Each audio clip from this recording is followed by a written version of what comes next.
Let's get more on the story then. We cross live to SABC News reporter Hasina Gori, who's in Sandton for us, where deliberations are currently underway by the Judicial Service Commission. A very good afternoon to you, Hasina. Right, so obviously a very busy week then for the JSC and the commissioners this week, but no break as yet, as we do understand that the deliberations are currently underway, and I assume that's away from the media. But what can you tell us, at this point, who's there, who's talking, and what's happening, and also what we're to expect from the press briefing that we're waiting for at this time?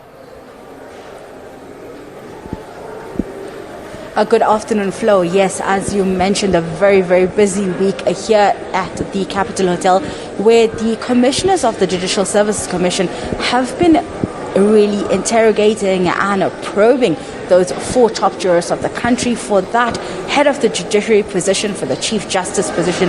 Quite an important process, quite an important role to be filled as well. And as we know that all 4 of the candidates that we've seen being interviewed over the last 4 days, each one of them come highly qualified, really at the top of their courts that they lead, each one of them having really proven their track record when it comes to their judicial skills. They were also really spoken and interrogated around their leadership as well as judicial, but also impartiality and unbiasedness and prejudice when it comes to certain of the cases that they've presided over. But for today, it's been a quiet morning here with all 21 of the commissioners. Usually the commission has 22 people on the panel. However, because that position of Chief Justice is still being filled, it's 21 of them. They've been meeting in the room that they've been interviewing all these candidates. They were in closed-door meetings. It's been closed for the media as well as the public. However, they're just on a lunch break. We've seen them come out of that meeting, really just going out to eat, not really speaking with anyone at this point. Earlier on, when I spoke with Blaine, they had just gone back from their tea break. And what we understood when I spoke with legal analyst Thabo Masumbuka, he mentioned that they'd spent the time before the tea break just deciding on what was the procedural document that they were going to be handing to the president. So deciding what they were looking for when it came to these deliberations and what was the outcome going to look like. So whether or not it was going to be one name nomination or a list. So really they spent that morning until tea time deliberating over that, and only when they got back from the tea time had they started with actual deliberations of each of the candidates. We've asked Judges Matt and Bekezile as well as Thabo, and both of them explained to us that what usually happens in this process is they would go through each candidate. So starting with Justice Matlanga, who we saw take the hot seat on Tuesday, and go through his interview, the questions that were asked, some of the concerns that were asked. They will deliberate over whether or not he answered adequately, whether he gave sufficient answers when it came to some of their concerns, whether he matched what they were looking for, and they will do that with each of the candidates. So then Justice Mandisa Maya, as well as then Justice Mhlongo, as well as Acting Chief Justice Raymond Zondo. So each one of them, they would go through that, and then deciding on following that process, they would then write a report to the president.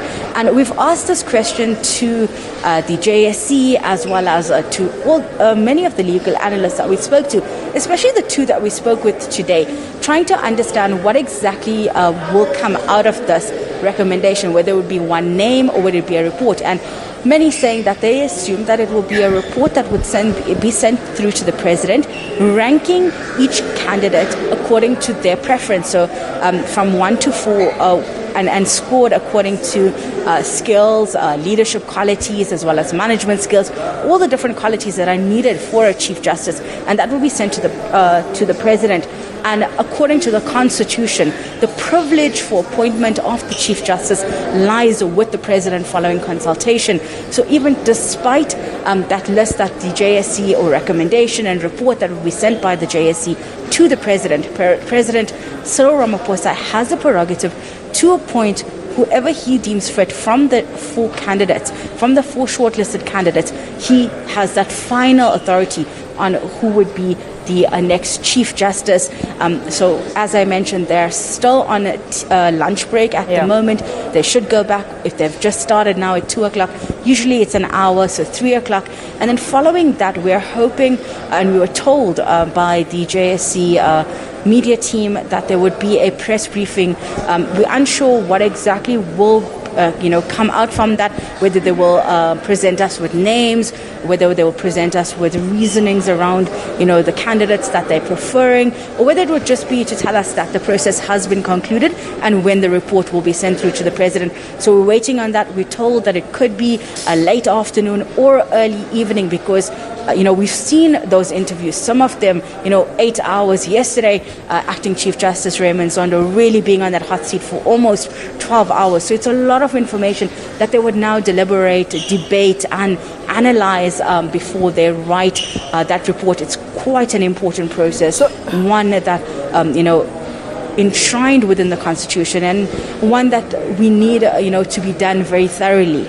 So, Hasina, if I hear you correctly, the president, with his final word, really doesn't have to, he's not obliged to take into consideration anything that the commissioners have had to say or what the JSC recommends. Is that correct from what I understand? So, for example, if the JSC were to recommend candidate A, the president could still go with candidate C.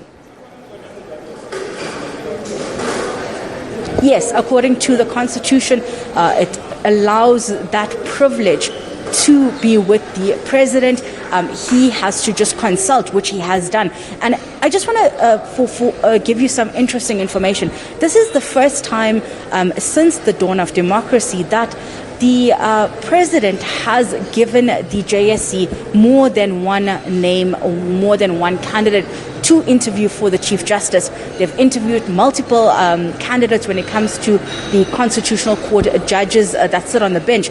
But when it came to the Chief Justice, usually the president will give one name that he will present to the Judicial Service Commission, and they would interview that candidate on a good faith and to interrogate and maybe to see risks and to allow for the president to see a full scope of the candidate's expertise. But he again has the prerogative, and it lies solely with the president to decide who will be the next Chief Justice.